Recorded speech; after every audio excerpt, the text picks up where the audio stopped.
Shalom warga kerajaan, puji Tuhan kita ada di pertengahan minggu ini. Senang sekali bisa kembali berjumpa dengan Bapak Ibu Saudara melalui tayangan ini. Bapak Ibu Saudara, kita akan meneruskan apa yang sedang kita bahas bersama-sama dari Kejadian pasal yang ke-22 ayat yang pertama sampai dengan ayat yang ke-8. Bapak Ibu Saudara, kita melihat bahwa ketika Tuhan berfirman kepada Abraham untuk mempersembahkan Ishak, sepertinya kok gampang sekali ya. Ketika Tuhan berkata di ayat yang kedua, Abraham, ambillah Ishak, bawalah dia sebagai korban di hadapanku. Kemudian di ayat yang ketiga dikatakan Abraham bangun pagi-pagi, benar. Abraham semangat sekali, ya. Abraham tanpa ragu untuk melakukan apa yang Tuhan minta. Mungkin kita berpikir bahwa Abraham percaya kepada Allah, tapi kita juga tahu fakta bahwa sebelum ini Abraham itu meragukan Tuhan luar biasa. Ya, kemarin kita sudah tahu, saya kasih beberapa contoh ya, bagaimana Abraham meminta Sarai untuk berbohong karena dia takut. Kemudian bagaimana Abraham juga mengikuti usul dari Sarai ketika Sarai mengusulkan supaya Abraham bisa menghampiri pembantunya ya untuk bisa mendapatkan keturunan. Kita tahu bahwa Abraham itu sebenarnya bukan orang yang memiliki iman yang sempurna. Tapi kenapa ketika Tuhan meminta Ishak, kok Abraham sepertinya mudah sekali melakukannya? Jawabannya bukan pada Abraham kuncinya, tapi terletak pada Allah yang memiliki integritas terhadap perkataannya kepada Abraham. Saudara, yang membuat Abraham dengan mudah melakukan hal itu, karena Abraham telah melewati fase-fase kegagalan.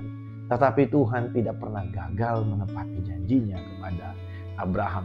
Lebih dari segala kegagalan Abraham, Tuhan mampu menepati perkataannya. Tuhan yang memegang integritasnya kepada Abraham, itu membuat Abraham dari satu step pada step yang lain. Mungkin Abraham mengalami kegagalan, mungkin Abraham mengalami keraguan, tapi karena Tuhan konsisten menepati perkataannya, maka Abraham juga akhirnya imannya dimampukan untuk percaya kepada Allah bahwa Allah itu setia dan Allah melaksanakan setiap janji-janjinya. Bahwa Allah itu bukan manusia yang bisa berjanji hari ini besok dia lupa, tapi Allah itu adalah pribadi yang mampu berjanji dan dia juga sanggup untuk melaksanakan segala janjinya dalam kehidupan Abraham. Bapak Ibu Saudara, iman Abraham itu dibantu oleh Allah untuk bisa percaya akan janji-janjinya melalui apa? Melalui peristiwa demi peristiwa. Seringkali kita tidak menyadari bahwa kita ini sudah melewati banyak fase dalam kehidupan di mana Allah terus konsisten menyatakan kebaikannya dalam kehidupan kita. Allah terus konsisten menyatakan bahwa dia itu menepati janjinya bagi kita, pemeliharaannya bagi kita, pelindungannya bagi kita.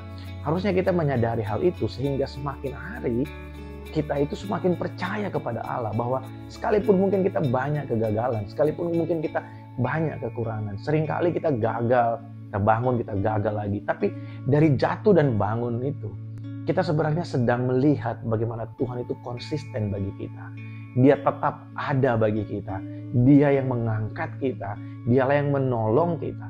Bapak Ibu Saudara, biarlah ketika kita menyadari bahwa Tuhan itu konsisten dan Tuhan itu memiliki integritas dalam perkataannya, ini membuat kita percaya betul bahwa Allah itu setia dan kita layak untuk mempercayai dia karena memang dia adalah Allah yang berjanji dan menepatinya bagi kita. Bapak Ibu Saudara, kiranya Tuhan menolong kita untuk kita tetap percaya dan berfokus kepada Allah sebagai Allah yang mewujudkan setiap janji daripada kepada setiap berkat yang adalah perwujudan dari janji-janji Allah. Biarlah kita tetap fokus kepada Sang Penebus, pada Sang Juru Selamat kita yang sudah melakukan semuanya bagi kita, dan kita tidak beralih fokus kepada apa yang sudah Dia berikan kepada kita. Karena ketika kita dekat dengan Sang Sumber, ketika kita menikmati persekutuan dengan Sang Sumber, Bapak Ibu Saudara, tidak ada yang bisa terjadi dalam kehidupan kita yang akan menghancurkan kehidupan ini. Mungkin kita sedang berhadapan dengan persoalan hari ini. Mungkin kita sedang berhadapan dengan pergumulan hari ini. Pergumulan, permasalahan, penganiayaan, bahkan maut sekalipun tidak akan memisahkan kita dari kasih dan kebaikannya. Tuhan berintegritas atas saya dan saudara. Sebab itu dia layak untuk kita percayai. Dia layak untuk kita andalkan. Sebab kita bisa gagal, tapi Tuhan tidak pernah gagal dalam menepati perkataannya. Biarlah ini menjadi kekuatan bagi saya dan saudara. tetap bergairah dengan Tuhan Bapak Ibu Saudara, tetap bersemangat sebab Allah beserta dengan kita. God bless you all.